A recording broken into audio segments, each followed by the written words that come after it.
What's up, Lyme Ninja Nation? We brought back the old music. Mackay Rippey here. Welcome to the podcast. Today is Sunday, March 15th, and this is episode 281. You may have noticed that we took a little break there a couple times. I'll get into that later on. It's a long story. It's several stories, and we'll explain that. But we're back. We're finally back. I'm so excited to be here. We have a stacked show for you. We've got a brand new format. I think you're going to love it. It's a lot more information, a lot more partnerships. That's kind of my new theme is partnerships. Actually, it's part of a Toastmasters path that I'm on right now, is strategic partnerships. So for you Toastmasters out there, a little shout out for the paths, the pathway. And if you want to learn how to speak in public, this is a totally unplanned. a little plug for Toastmasters. It's a great organization. There are many clubs all over the place. Highly recommend that you go check them out, toastmasters.org. Anyway, total non sequitur there. We have a stack show. That's what I was trying to say. New format.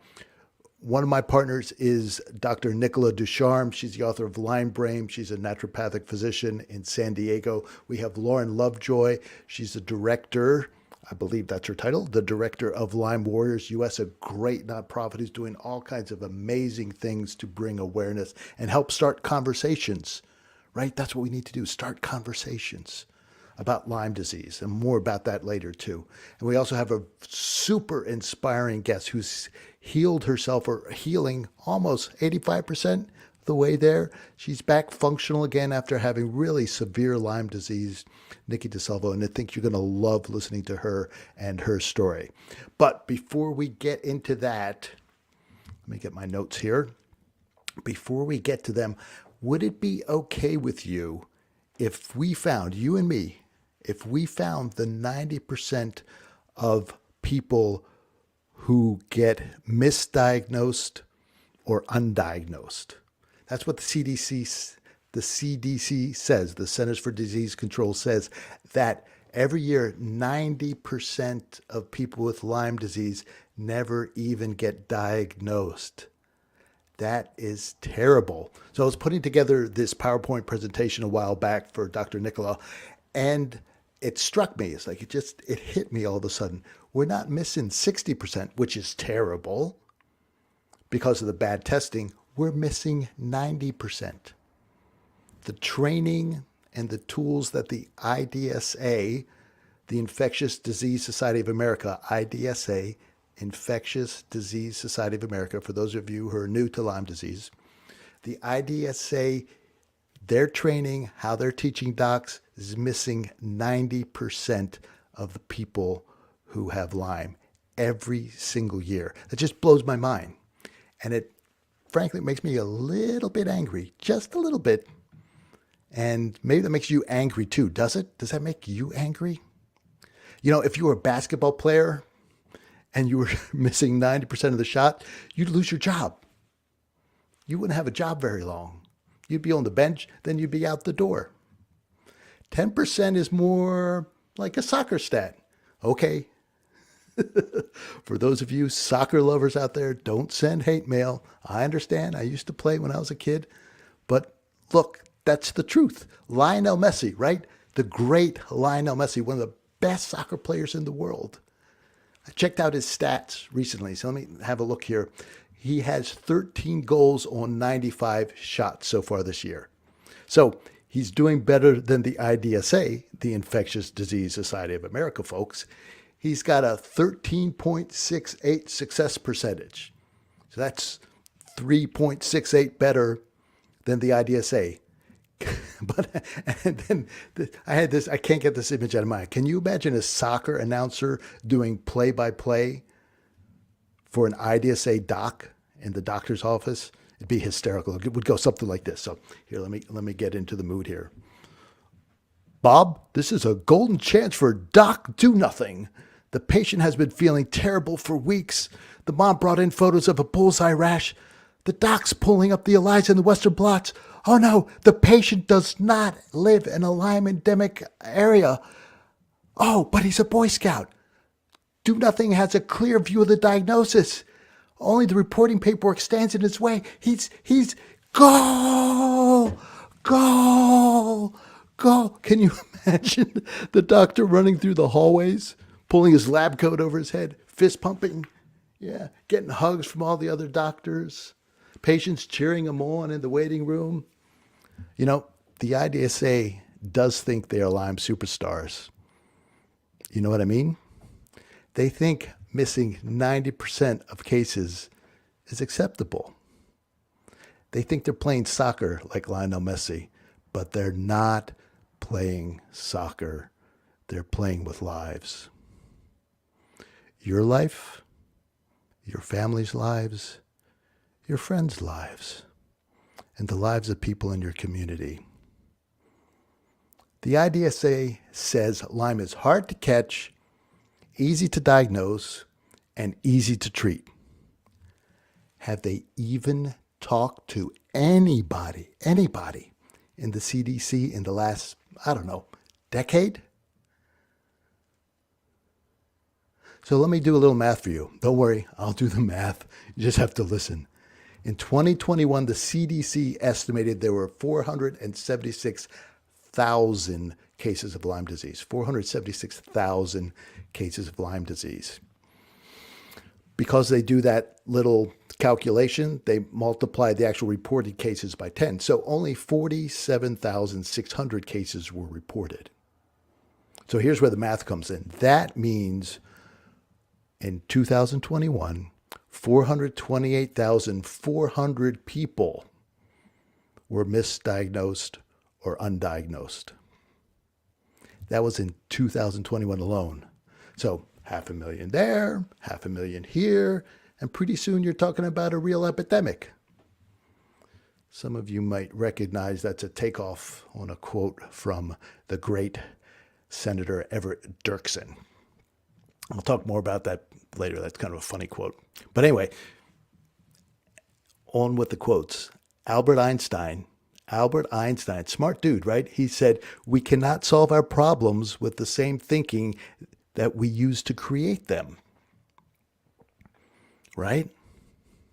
Forrest Gump's mama, I love this quote. Forrest Gump's mama said it a little more plainly. She was a little more plain spoken. She said, "Stupid is as stupid does." We all know that quote. But I like to say, the blind leading the blind have committed a big time Lyme crime.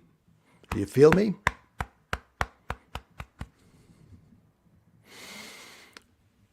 More importantly, will you be part of the solution with me? Are you tired of waiting for the experts to get their together, to get it together? Let's say it PG. Say it with me. Do it now. Come on, IDSA, do it now. But you know what? We can't wait another lifetime for them to figure out Lyme. We need to do it now. Do it now. I'm done waiting. That's why I'm back here doing this podcast. I'm done waiting. So say it with me. Say it with me. I was like going to church here in a Baptist church. I've never been to a Baptist church, but I'm told this is what they do. A little talkback church, it's called. So say it with me on this podcast. Say it. Tap your chest. I'm done waiting. I'm done waiting. So stay with me on this podcast. Stay here. We're going to change the world. We're going to do it now. Fired up. Got to maybe tone it down a little bit there. All right. So segueing into our first section there, gets me all riled up there. 90%, really. 90% miss rate, right? They're 10% successful. I got to stop here a second. Can you imagine if Uber was missed 90%? Imagine getting into an Uber and the app says, "Oh, nope, sorry, you don't need to go anywhere today. Thanks for showing up, but the app says you're fine. Nope, you're good. You don't need to go anywhere." Then you beg the driver, "Please, really, I need to get to the airport. It's really important. You know, my son's birthday party, my grandkids, I got to get there." Well, okay. And then the Uber driver takes you to the wrong airport. That's what these IDSA trained docs are doing every day. The blind are leading the blind, and it's not good. All right. So Next up, have a recorded section. I have some recorded sections. So we're doing this asynchronously. It's kind of the new format. So I get to talk with these people, my partners, bring them on a recording and share it with you live. So I'll be live on these, but we'll have some bits, some sound bites, some recordings of some really cool people. And the first up is Lauren Lovejoy with Lyme Warriors. We had a great talk about this project that she's got going, actually a couple projects that she's got going. And one is a virtual 5K, but she's also tagged up and added on trivia. I think that's so cool. Lyme trivia. There's a way, again, to start conversations, to find the 90%, to make these 90%, these 470, what was it, 440,000 every year that are invisible. We need to make them visible. You, me, we need to do the work. Doctors aren't going to do it. IDSA is not going to do it. It's not happening. That's why I stopped the podcast. Got depressed, be honest with you. I was waiting for the experts to come around. I was sure they were going to come around. Now I'm sure they're not going to come around. You know what? That's okay, because we can do this. We got this. We can do it now. We're doing it now. I'm doing it now. Come do this with me. Anyway, here's my interview with Lauren, and let's cue this up, and here we go. Lauren Lovejoy from Lyme Warriors. Welcome to Lyme Ninja Radio. And maybe a ninja's a warrior, or maybe a warrior's a ninja. I don't know, but it's good to finally get caught up with you. And you're going to be a regular feature. You and your organization is going to be a regular feature on this podcast, because what you're doing is so important. So welcome to our new combined project here. Thank you so much. I'm super excited to be here. You guys are on the same path, trying to just make this Lyme journey easier. So we're excited to be here with you. Yeah, thanks so much, and for taking the time out, and for giving us some of your energy spoons. I really appreciate it. You and your organization have an amazing project coming up, and it's a virtual 5K. Tell me about that. Absolutely. So we have an annual 5K every year, and some of us Lyme patients, we're not exactly ready to jump up and run, but we want to get involved and we want to spread awareness, and we want to do it in a way that is open to friends and family. So we thought a 5K was a great way to, get the healthy people involved and, do something virtually together that helps bring a community together. And what we're doing this year that's really different, that I'm excited about, is we have a virtual trivia component that goes with it. So along with bringing your friends and family out to get involved, you can now challenge them to see what they really do or do not know about Lyme disease. So for example, 50% of Lyme patients get a tick bite rash. Is that true or false? Well, a lot of family members don't even know those basic things. So we're hoping to really challenge them and show them that this disease is not exactly what you thought it was, and bring them into that conversation so that they can figure out why awareness is just so important right now. So we're really excited to bring that this year. That sounds like so much fun. My daughter does trivia, not Lyme trivia, at a local bar with her friends, and she's one of the local champions, so I think she keeps going back for more. That's awesome. So trivia is such an inclusive way to bring everybody together, start the conversation about Lyme disease. The facts are mind-numbingly amazing. What you thought you knew is totally wrong every way through. So, well, we've got talking about misinformation, disinformation. We got an organization committed to spreading Lyme disinformation, and it's called the IDSA.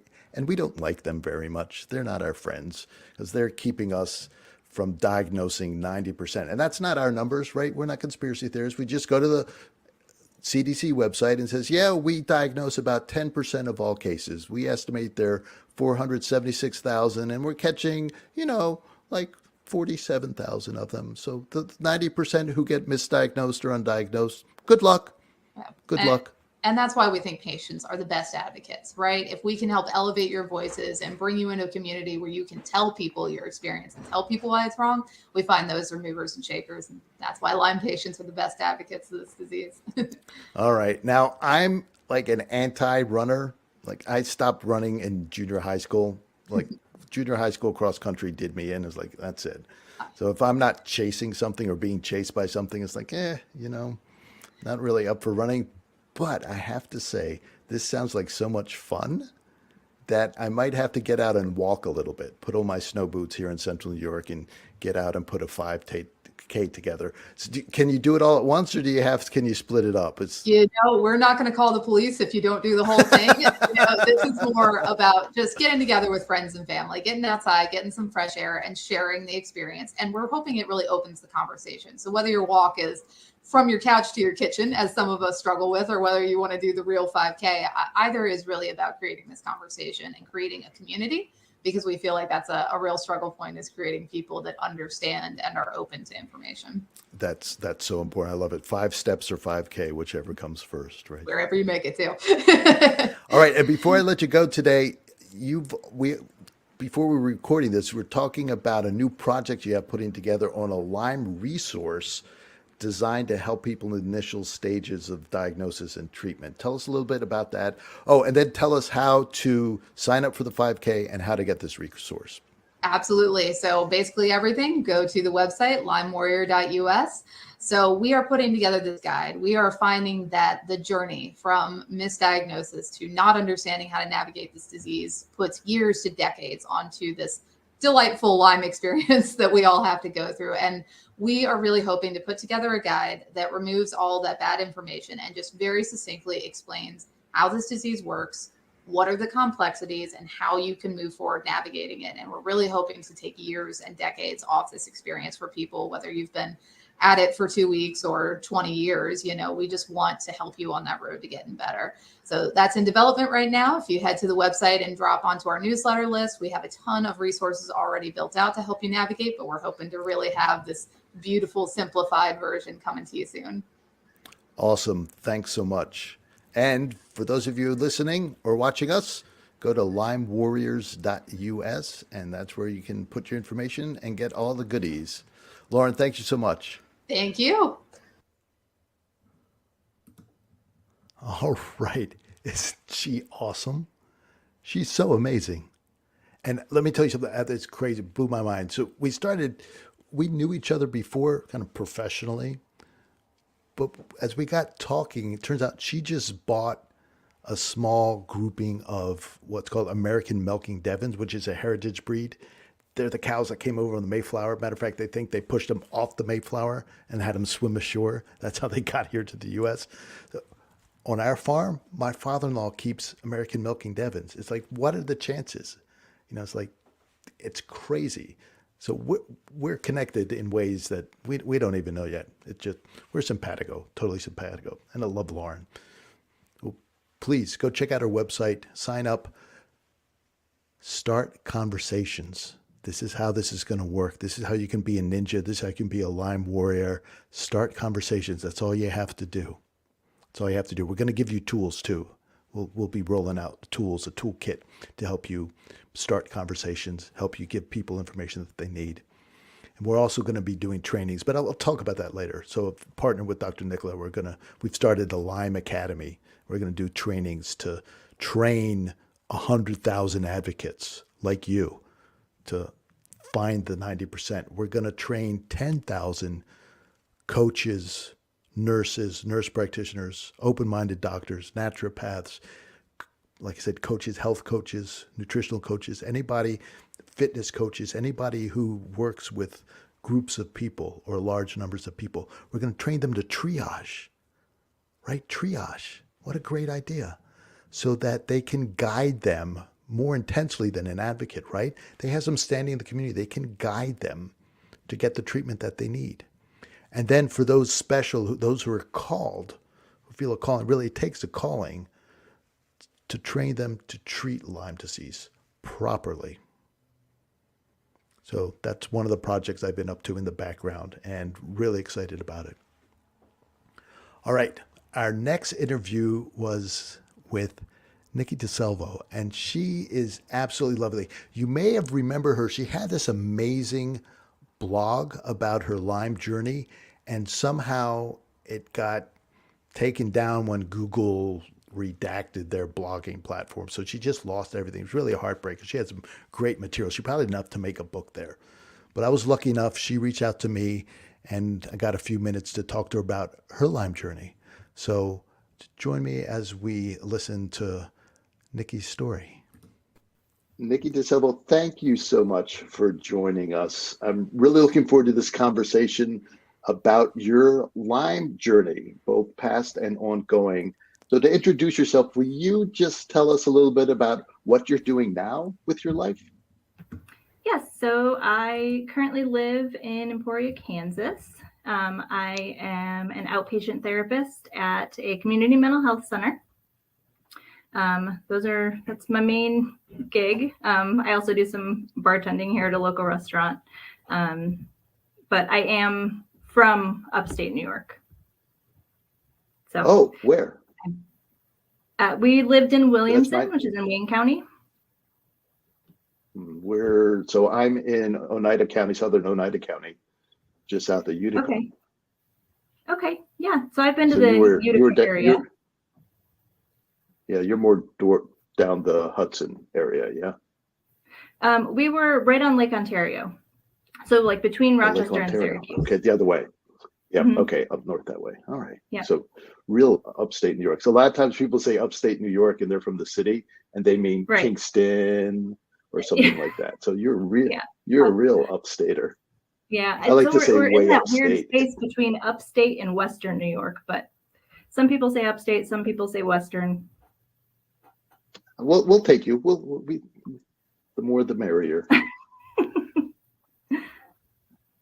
And then, so how is life working full-time plus part-time?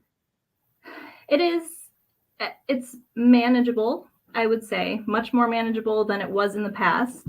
So I kind of never really stopped, even through all of the Lyme journey, which was very intense at times. I was still doing my undergrad and then I was doing my graduate work. But it was really challenging.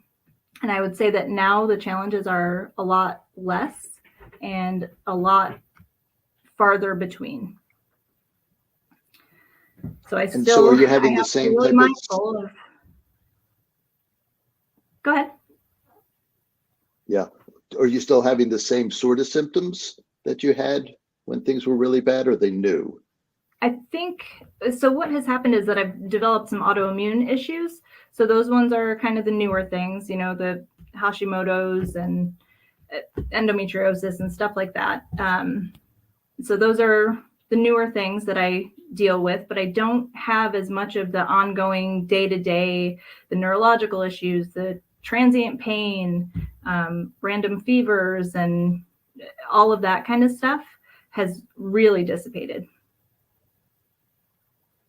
And did you have co-infections? It sounds like you had co-infections along with Lyme, or is it just straight up Lyme?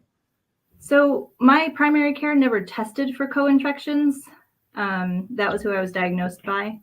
And then once I had already treated for a while before I saw a Lyme literate doctor.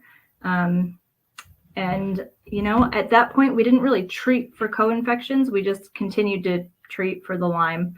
And there probably were some co-infections going on, but I just don't recall, and I don't think we treated them specifically.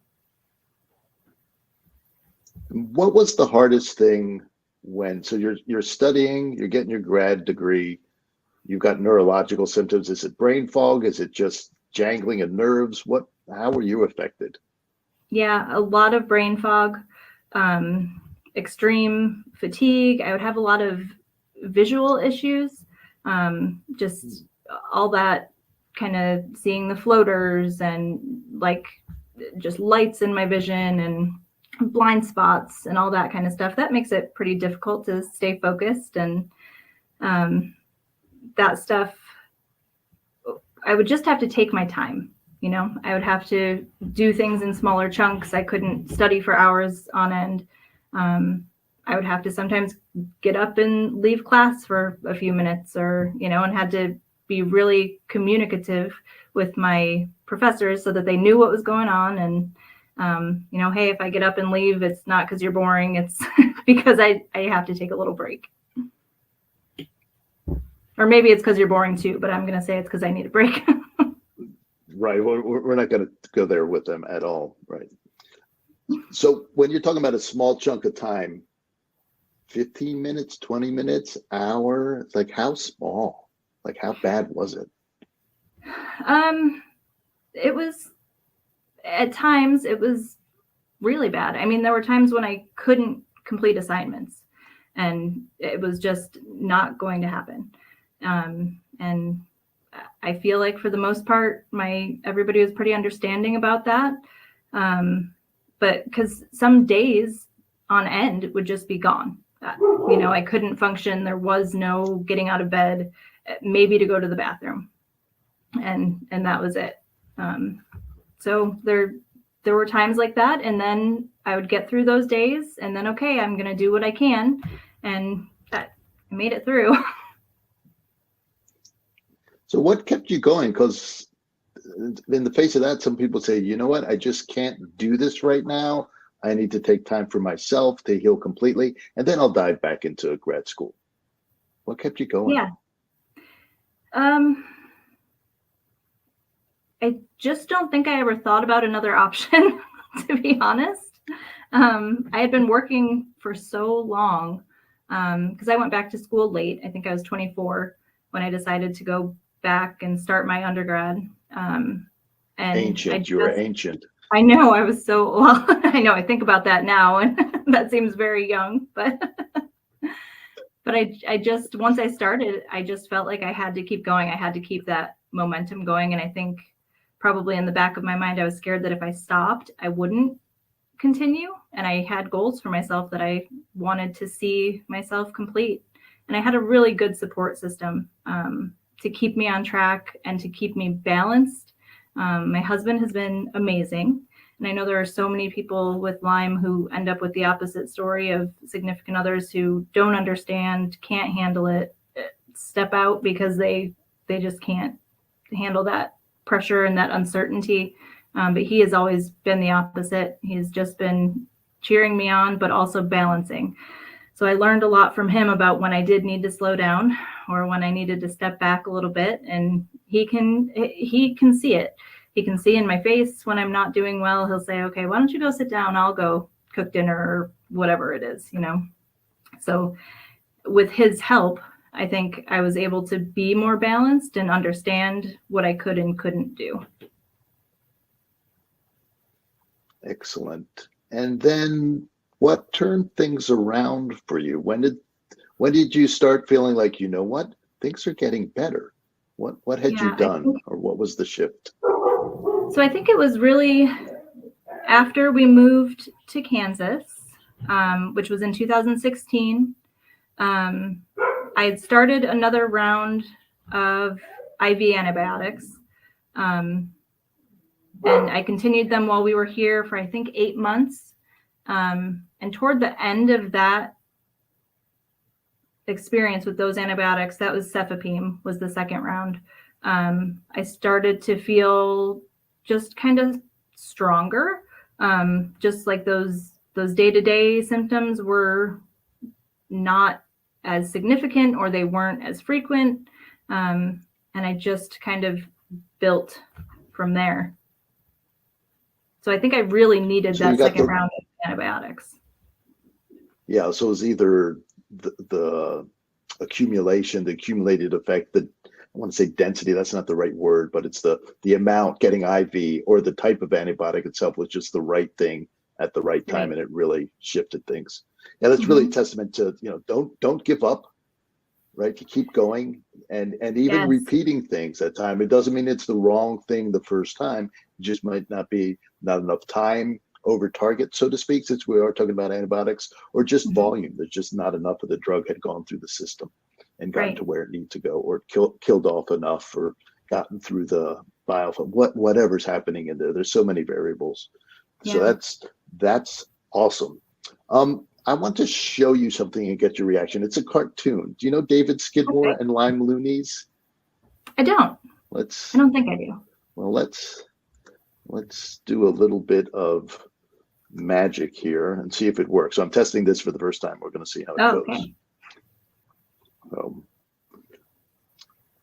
I think we do need a little humor to help us through some of the dark times. And this is one of David Skidmore's cartoons.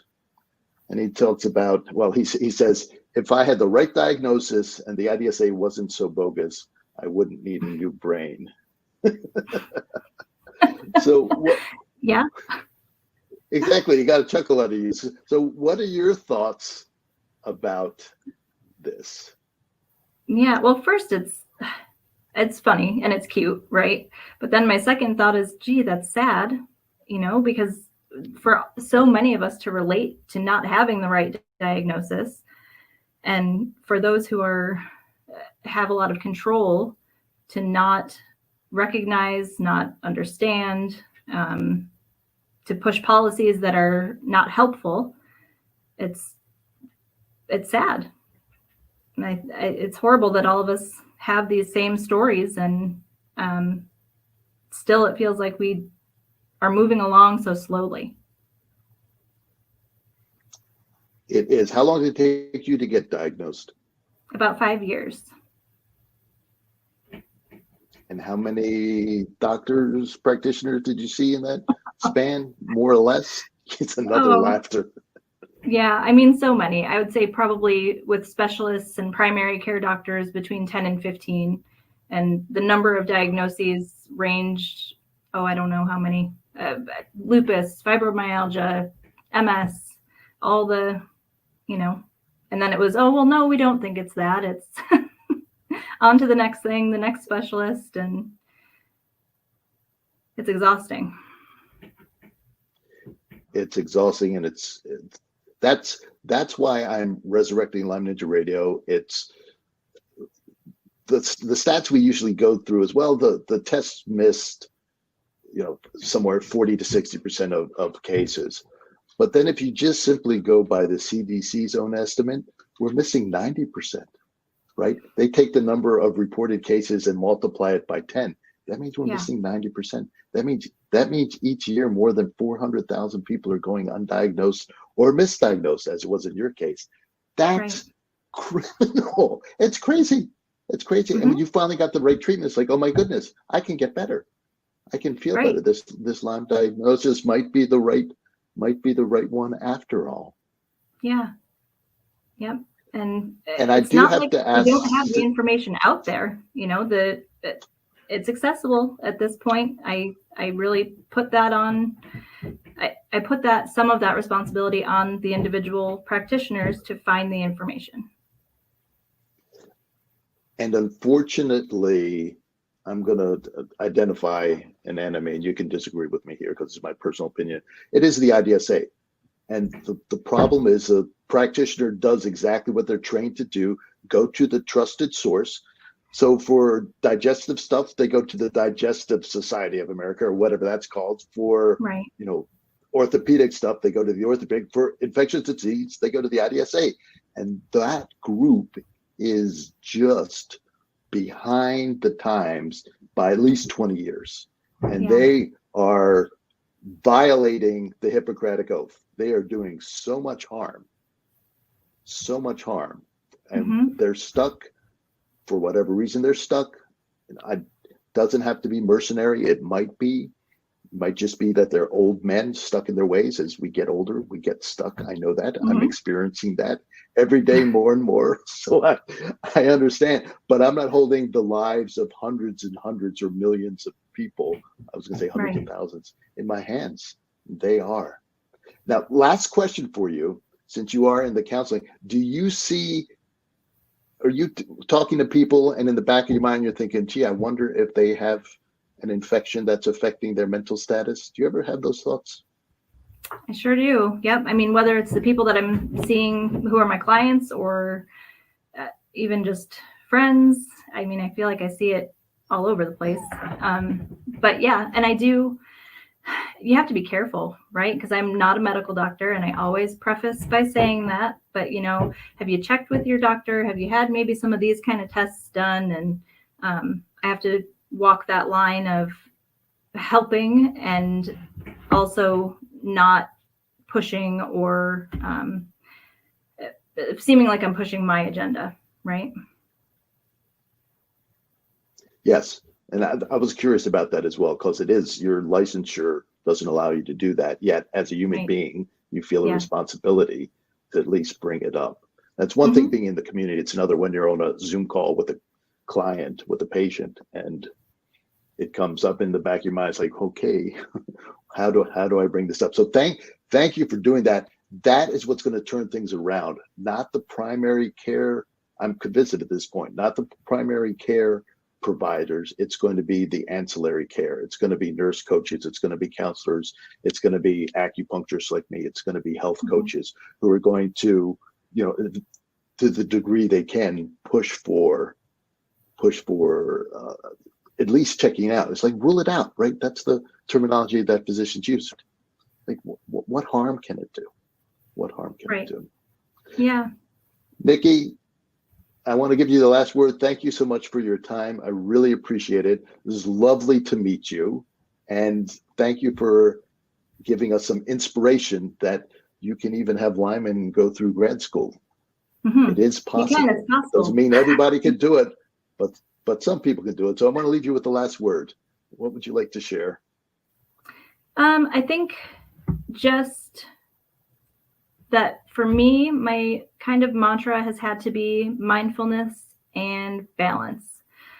So mindfulness of what is going on in my body, and believing what's happening, right? Just being aware of it and then saying, okay, this is what's happening. What do I need to do?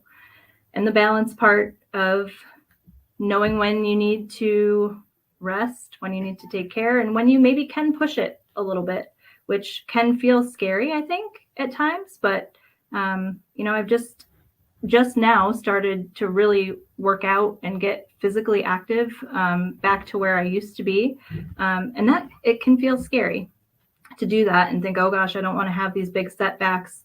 So I really have to have balance of knowing where to push and where to be a little bit more gentle with myself. And I think that's important for everyone. Yes, that final step of nourishing your destiny and reclaiming your life. Awesome. Nikki DeSalvo, thank you so much. Yes, thank you. All right.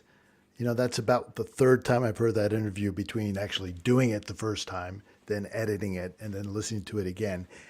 And she's so inspiring. Oh, and before I talk a little bit more about Nikki, 2 points. One is, my video on that was so bad, embarrassingly bad. Luckily, about 2 weeks ago, had Spectrum come by and upgrade our internet. So we shouldn't have those fuzzy, out of sync 1990s looking music video, with the Vaseline on the lens. So thanks for putting up with it. I apologize after the fact. I should have mentioned it before the video. The other thing was, we're bringing it to you real and raw, right? That was Nikki's dog in the background. And she put the dog out so she would have quiet, but the dog decided to want to be part of the interview. So the dog was barking and scratching at the door. So those were the noises you heard. But that's life, that's real. And so, Nikki, again, if you're watching this, thank you so much for just pouring your heart out and showing us courage, and that there is hope, there's a way forward. And that's the most important thing. You can get better. You can. Don't give up. You can. We need you. We need you in this fight to find the 90%. All right, the last segment. Oh, I forgot. Dave Skidmore, if you're listening or watching, I'm trying to get him on the show to do a little section of his cartoons. I think they're hysterical. If you don't have this book, support him, support yourself. Laughter is healing. Go get Lyme Loonies. It's available at Amazon. I think it's available through his website. Maybe the website goes to Amazon, whatever. It's an awesome book. It'll chuckle if you're having a dark day. Go through it. It's dark humor, some of it, but it hits the nail on the head. Lyme Loonies, David Skidmore. David, we need you on the show to do a little section every week. It'd be awesome. Come join us. It'd be a ton of fun. All right. The next partner I'm going to introduce you to is Dr. Nicola Descharme. She's a prescribing naturopath in San Diego. She's an expert in Lyme. She's been on the podcast 3-4 times. She's written 4 books. Her heart is in this. She is one tough cookie. and she's not scared to treat people with Lyme disease. And she's got both worlds. She's got the allopathic, right? The antibiotics. She's got the natural side of things. It's a good mixture. You can use both. It's not either or. We need all the tools in the toolbox, all the tools in the clinical toolbox. Sometimes some things don't work. Sometimes they do. That's one of the things that happened with the old podcast. What got me a little bit down was I kept on hearing people say, yeah, I've got the answer to Lyme disease. All you have to do is do this. I cure 90%, 94%. Well, if that were the case, we'd be done with this problem, right? They don't have the cure. Nobody has all the answers. Dr. Nicola likes to say it's a chess match, not tic-tac-toe. It's a marathon, not a sprint. You have to be prepared to really get in up to your elbows, deep into treatment, deep into diagnosis, deep into taking things slowly a step at a time. That's what it takes to be a Lyme practitioner. If you feel called and want to get trained with her, I'm going to do a little plug here, impromptu plug, reach out to me, support at LymeNinjaRadio.com, and we can have a conversation about the training that we've set up with Dr. Nicola.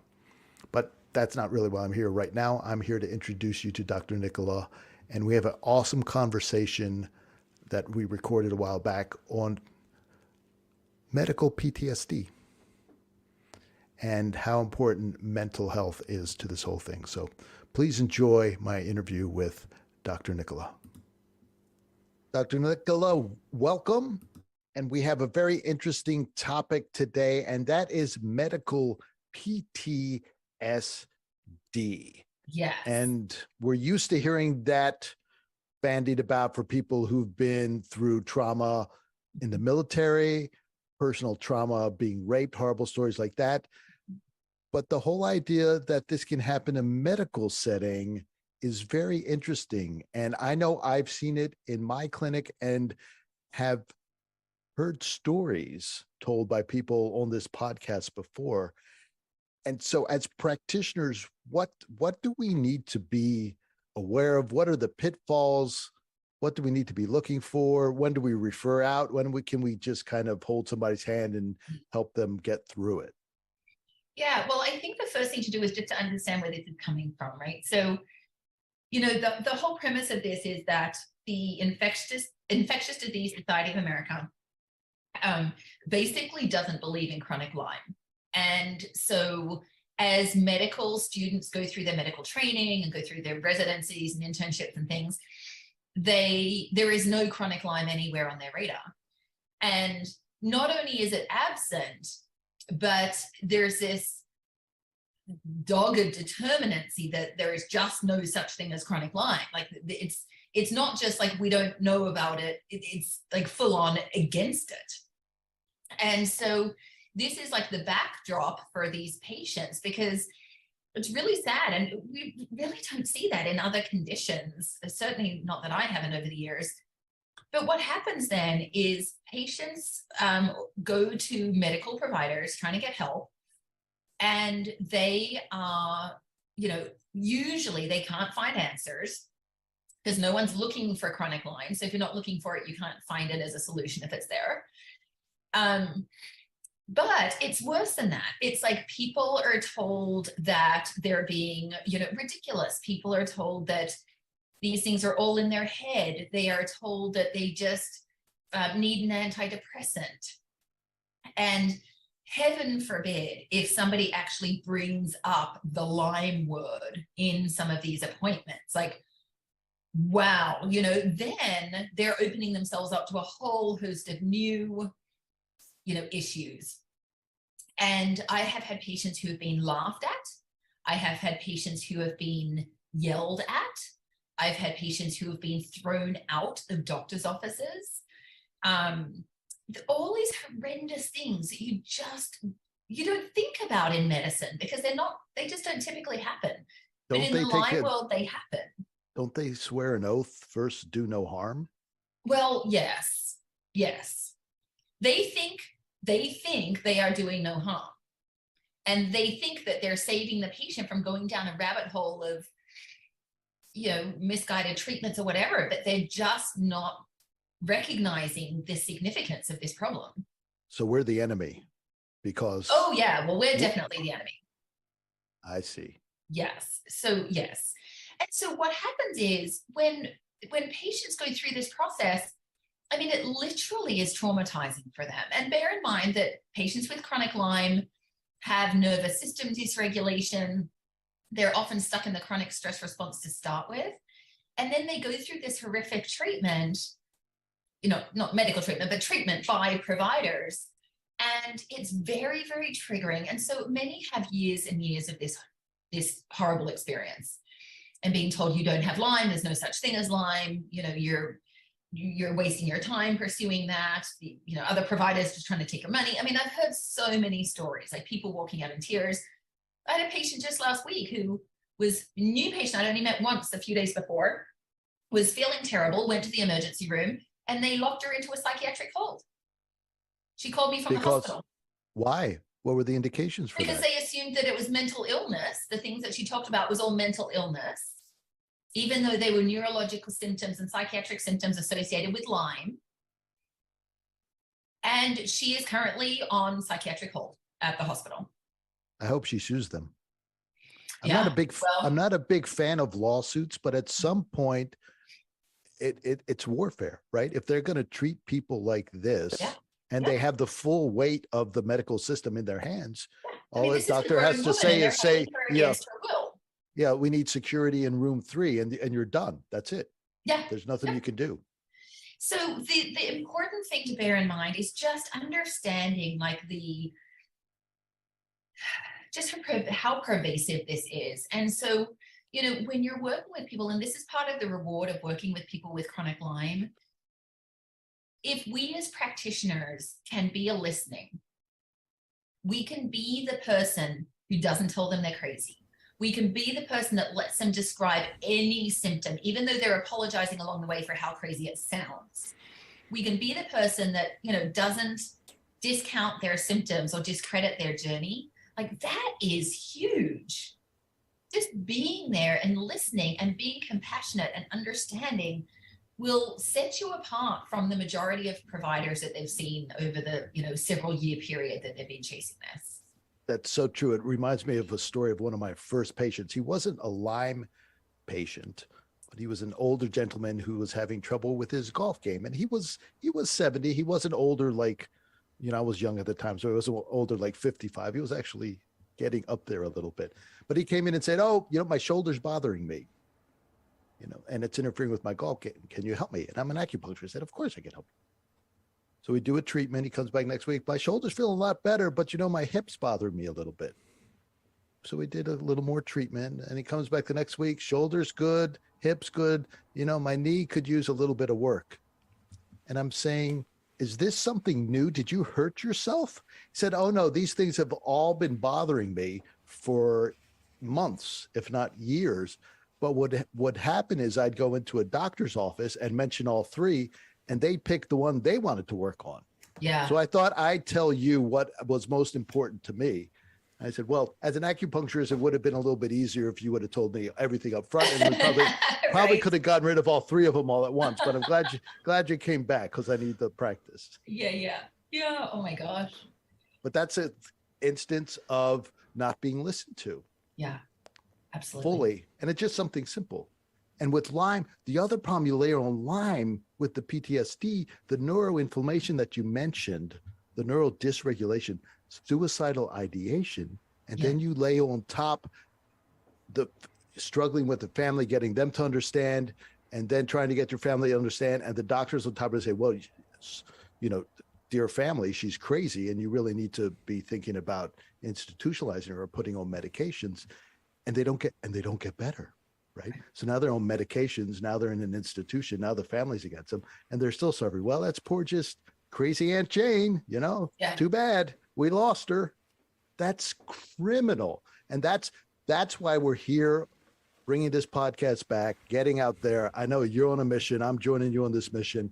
We've got to get frontline coaches, clinicians to recognize Lyme, chronic Lyme, and either learn how to treat it themselves, which can be done.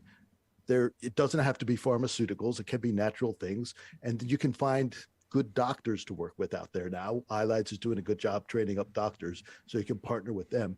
But then also when to refer. It's like, you know what? I think you might have Lyme disease. Here's take this card, go there, get checked out by somebody who actually knows what they're doing, rather than, oh yeah, I have ALS, I have MS, I have rheumatoid arthritis, I have psychiatric problems, I have irritable bowel. Where do we stop? You know, atypical ALS. What else? What are some of the misdiagnoses you've heard over the years? Oh God, I mean, there's hundreds. It's, you know, It goes on and on, right? rheumatoid arthritis, chronic fatigue, Yes. fibromyalgia, like it goes on and on. There's a whole Lyme zombie army out there full of misdiagnosed and undiagnosed people. Yeah. Literally And millions. people would rather hear, like, I don't know much about it, but here's somebody that does. Yes. You know, clients and patients won't be mad about that. They'll be appreciative that someone's at least open-minded and is willing to, you know, send them further on for further evaluation by somebody that does know more and how to treat and diagnose. Absolutely. And you will be a hero by doing this. You will be a hero to your clients and to your community. Yes. They'll come back to you and say, you know, if it wasn't for Coach so-and-so who I was seeing, you know, for my weight loss, I'd still be suffering, thinking I had ALS, or fill in the blank, or nobody knows what was going on. So it's so important to get basic training into recognizing what might be Lyme and get a network to refer, or get trained yourself. It's not that difficult. We'll be announcing a training in a little bit where we're going to be training frontline people to, I don't even know what to call it. We're going to call it something like triage, to triage Lyme people. And so you know the basics of what to do, how to work with the initial diagnosis, the initial tests that need to be done, and how to refer out. Dr. Nicola, thank you so much. Look forward to talking to you soon. You're so welcome. See you soon. All right. And that's a little preview of the partnership Dr. Nicola and I are creating to train 100,000 advocates, 10,000 coaches, practitioners, doctors, open-minded doctors to triage, and then a core 1,000. We need another 1,000 practitioners who really know how to get their hands dirty with Lyme disease. So if you want to be part of that, actually, Dr. Nicola and I have a Lyme briefing coming up on the 22nd of March. It's coming right up. Let me share my screen here. Let's see if we could do it. Try a new tech here. And you always have to talk through the new tech. I think I'm going to have to share my entire screen here. So forgive me. No, we can't do it. I can't do it with Chrome. Oh, well, I can't do it. I apologize. I'll have it queued up next time for you. We're learning this new tech here. And I think we're doing okay, right? I'll get better and better. Regardless, not irregardless, or regardless, if you go to thelymeacademy.com, that's thelymeacademy.com, you can sign up for our March briefing. And in that, we're going to go over what's working right now with Lyme disease. This month's topic, we're going to be talking about COVID, long COVID, and Lyme disease. Hot topic. You're not going to want to miss that. March 22nd, 7 o'clock Eastern Time. That's 4 p.m. on the West Coast. All right. Thanks for hanging in there. I thought this was going to be a 30-minute podcast. We're coming up on 55 minutes already. So I don't know if I'm going to have to cut this down shorter, or we're just going to leave it closer to that hour mark like we used to do. I enjoyed myself like crazy. It's been a ton of fun being back out, talking about Lyme disease, inspiring people, getting you to do it. Let's get together. Let's take this Lyme crime that's been committed by the blind leading the blind, and let's go out there, turn this around. It's up to us. We need to do it now. Do it now. Do it now. I'll see you all real soon. Bye now.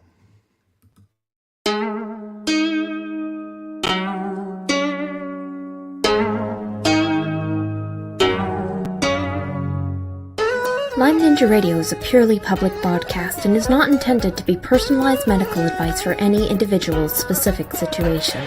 Each individual's medical situation is unique, and Lyme Ninja Radio should not be relied upon and or considered as personalized medical advice. Lyme Ninja Radio is not licensed to render medical advice and should be considered simply the public opinion of Lyme Ninja Radio and its guests. Recommendations on specific treatment options are not intended to address any listener's particular medical situation. As always, contact your physician before considering any new treatment.